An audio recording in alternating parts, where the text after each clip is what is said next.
안녕하세요, 고언니예요. 오늘은 가슴 수술을 간절히 원하는 친구와 이미 가슴 수술을 하고 염려가 많은 친구 둘과 가슴에 대해서 허심탄회하게 얘기를 나눠볼게요. 보형물 10년마다 한 번씩 갈아야 된다 뭐 그런 얘기 있던데. 이 안에 코엑시브 겔이라는 그 겔이 들어있어서 이제 약자로 이제 코겔백이라고 사람들이 많이 얘기하는데 크게 문제 없으면 평생 가지고 가는 건데, 과거에는 물백이라고 식염수백 많이 들어봤지. 요즘은 거의 사용을 안 하는데 여기 호수가 딱 연결이 돼 있어서 밖에서 물을 주입을 하고 그 호수를 딱 빼는 순간 나의 조직이 이렇게 누르면서 안에 이제 물이 풍성하게 들어가 있는 거지. 그런데 이론상으로 얘가 여기를 딱 막는다고는 하지만 서서히 조금씩 물이 새. 그리고 얘는 조금 고무처럼 늘어나는 텐션이 조금 적은데, 요즘 애들은 이렇게 텐션이 좋다 보니까 외부에서 이렇게 좀 만지거나 이런 자극에 의해서 빵 터지는 경우도 있을 수 있지. 그래서 그렇기 때문에 이 물백 때문에 10년에 한 번씩은 갈아줘야 된다는 얘기가, 그런 썰이 나오지 않았나라는 생각이 드는데, 완제품으로 되어 있는 거는 특별히 백 손상이 되지 않으면 평생 갖고 사셔도 되십니다. 다행이다. 그 식염수 넣었던 그 백 말고 이제 보형물 같은 경우는 간혹 가다가 이게 터지는 경우도 있어요. 트럭 바퀴가 지나가도 얘가 터지지 않는 동영상도 실제로 존재하거든. 근데 이제 뾰족한 걸로 인해서 자극이 되면 터질 수도 있지. 너무 많은, 안 겪어도 될 너무 많은 경험이 있는 것 같아. 그분이 아침 새벽같이 전화가 왔어. 자기 가슴에 칼에 찔렸다는 거야. 119를 빨리 부르셔야지 저한테 전화를 하셨냐고. 그런데 아니라 자기 119 못 간대. 나한테 오겠다는 거야. 피는 안 나시냐고. 그랬는데 지혈이 된 것 같다는 거야. 피는 더 이상 안 난대. 근데 그분이 가슴 수술을 하신 분이거든. 그래서 그 찔린 칼 거기로 백이 다 보여. 어머. 그런데 이 백에 겔이 흘러나와서 지혈을 시킨 거야. 아, 그래서 지혈이 된 거야. 오, 그래서 지혈이 돼가지고 지금 얘기하는데도 소름 돋아. 바로 그 백 제거 수술하고 그 이제 남아있는 겔 없는지 확인하고 했는데 정말 갈비뼈를 싸고 있는 막까지도 칼이 그 앞에까지도 가가지고 손상을 줬더라고. 보형물 말고 지방 이식도 많이 권유해줬었는데 비용이 거의 백 가격이지. 네. 출산을 하게 되면 가슴이 좀 비대해지고 몸에 살도 맞아요. 찌는데, 근데 이제 지방, 뭐 허벅지에 있는 지방이든 이거를 이제 이식을 하게 되면 가슴이 조금 더 과하게 비대해질 수 있다 보니까 결혼 전에는 나는 보형물을 조금 추천을 하는 편이야. 또 사담으로 또 넘어가는데, 가슴 수술하고 나면 그렇게 결혼하신 분들이 관계가 또 좋아져.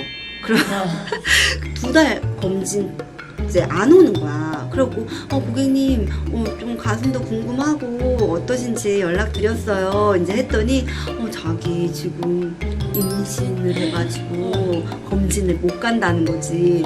그래서 내가 진짜 난데없이 좀 조심하시지. 진짜. 아니 왜냐하면 자리 잡히기 전에 더 아프고 할까봐 염려가 되더라고. 그래서 그분 같은 경우는 내가 출산할 때까지 관심을 가지고 역으로 이렇게 많이 챙겼던 분인데 2달 만에 임신을 해도 모유수도 잘 하시고 괜찮으시더라고. 근데 물방울이 엄청 유행했었잖아요. 그렇지. 라운드랑 물방울의 장단점은 어떻게 돼요? 난 솔직히 물방울, 그 유행하던 시기에 물방울과 싸움을 했던 그런 사람 중에 한 명인데, 왜냐하면 뒤집어도 물방울, 옳게 해도 물방울, 아예 그냥 이렇게 세워놔도 이렇게 물방울 모양인 거야. 그런데 실제로는 이렇게 라운드한 백도 옆에서 이렇게 보면 물방울 형태가 되다 보니까, 유방암 수술을 해서 다 전절제를 하신 분들은 이렇게 모양이 갖춰져 있는 이 물방울 백을 써야 되지만, 아무리 작아도 아래쪽에 유선 조직이 조금은 있거든, 지방이. 라운드 백을 넣게 되면 자연적인 물방울 모양이 되는 거지. 그리고 우리는 가만히 서 있기만 하는 게 아니야. 누우면 옆으로 퍼져야 되고 또 우리가 모으면 또 안쪽으로 또 모여야 되다 보니까 난 개인적으로 라운드를 추천을 했고, 그리고 물방울의 가장 큰 단점은 원장님이 이렇게 맞게 수술을 했어. 팔을 쓰기도 하고 근육이 조금씩 움직이면서 얘가 돌아가요? 그래서 실제로 내 친구 중에 한 명이 물방울로 수술을 했어. 라운드에 대해서 그렇게 얘기를 했는데도 불구하고 지가 물방울로 하겠다고 해서 물방울로 시킨 거지. 계속 나만 보면 가슴을 보여줘. 나 돌아간 것 같지? 근데 한쪽만 돌아가는 거야 얘는. 한쪽은 안 돌아가고 나한테 돌려달래.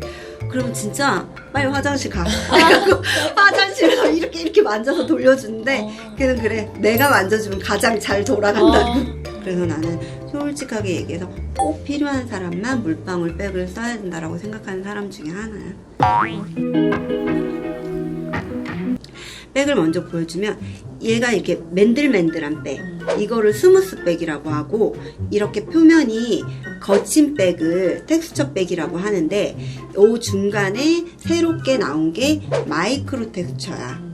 그러니까 얘에 비하면 거칠기는 해. 현미경으로 이렇게 관찰을 해보면 이게 이렇게 울퉁불퉁한 이 사이로 이제 조직들이 함께 이제 조금 캡슐이 형성이 되다 보니까 얘는 수술하면 이 우리가 몸에 이게 들어가면 미끄덩미끄덩하니까 숭숭 움직이니까 이물감이 조금 더 느껴진다라고 좀 하기도 하고, 또 되려 어느 사람은 또 이게 더 부드럽다라고 얘기도 하고, 숭숭 밀리지 않고 자연스럽게 이제 밀려가지고, 그런데 이제 우리가 그렇게 자연스럽게 밀리는 행동만 하는 게 아니라 이렇게 뛰기도 하고 덜컹덜컹 또 이렇게 자극도 오다 보니까 그런 자극들에 의해서 이번에 희귀암이 좀 발병이 됐다라고도 얘기를 하더라고. 국내에서는 요즘 이거 거친 거는 5년 정도 전부터는 마이크로 텍스처가 나오면서는 요거를 쓰시는 분들은 많지 않고 요거를 많이 쓰지. 낮은 거, 중간 타입, 높은 타입, 이렇게 세 가지 종류가 있는데 일반적으로는 보통 타입을 많이 쓰고, 가슴이 넓으신 분들은 또 요거를 쓰고, 좁은데 큰 사이즈를 원한다 그럴 경우에는 요렇게 뭐 하이프로 타입이라고 하는데 이렇게 높은 타입을 쓰지. 이거 듣고 싶다. 근데 이게 마사지를 받아야 되는 백은 뭐예요? 이 스무스 백이 마사지를 해야 된다고 해서 그날 하루 종일 마사지 8명을 했더라고. 내가 뭐 관리사도 아니고 막 한 10여 년 전에는 이 백을 썼지. 한마디로 얘가 요렇게 되어 있으면 만져봐. 딱딱하지? 네. 근데 이렇게 공간이 이렇게 많아봐. 부드럽지? 그러니까 이렇게 공간이 많이 넓게 생기도록 마사지를 해주는 거지. 그래서 마사지. 실제로 수술을 해도 마사지를 안 해도 되는 백이라고 광고를 하긴 하지만 텍스처를 해도 살짝씩은 마사지를 해주는 병원들도 있고, 그랬을 때 개인적으로 촉감이 더 좋은 것 같아요. 요즘에 뉴스에서 엘러건백 진짜 많이 나오잖아요. 얘기가.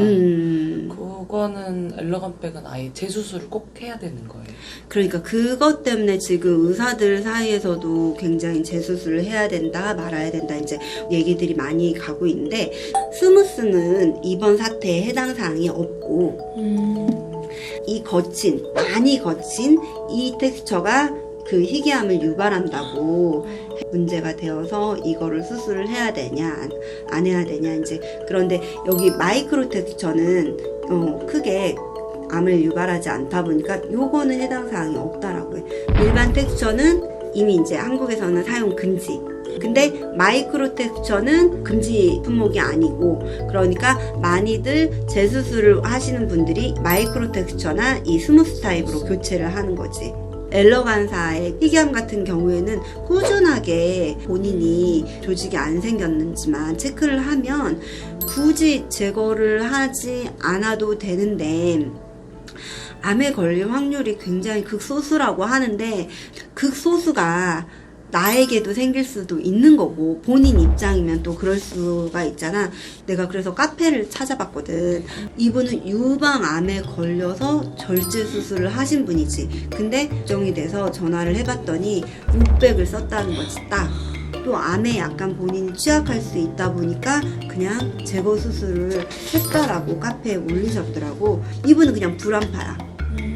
희박한 확률이라고 하지만 저에게 생기면 그 희박한 확률이 100%가 될 수도 있는 거고, 아직 검사받지 않은 사람들이 많기 때문에 이 암이 발생을 더 많이 하면 확률이 높아지는 거 아닙니까? 그래서 너무 불안합니다 라고 얘기를 하는 케이스고, 그 다음에 이제 이 환자 입장에서는 밖에 수술 안 한 완제품을 회수하면서 왜 내 가슴에 있는 이거는 회수를 안 하냐, 나도 그 적절한 보상을 해달라. 가슴 많이 하는 성형외과 실장님들한테 이런 경우에 수술비가 어떻게 됩니까? 라고 얘기를 했더니 정말 수술 비용이 다 1,000만 원 이상의 비용을 부르다 보니까 이게 조금 쉽게 생각할 일만은 아닌 것 같아. 내가 확인한 바로는 엘러간 백을 사용하신 고객님들은 그 텍스처 백을 스무스로 무상 교환을 하다 보니까 그 수술한 병원에서 수술을 하면 될 거고, 부종이 있어. 그래서 약간의 한쪽에 발병이 했다면 부어서 양쪽 사이즈가 조금 달라지는 증상이 하나가 또 나타나고, 그 다음에 장액종이라고 해서 그냥 쉽게 말해서 비정상적인 덩어리가 만져지는 거지.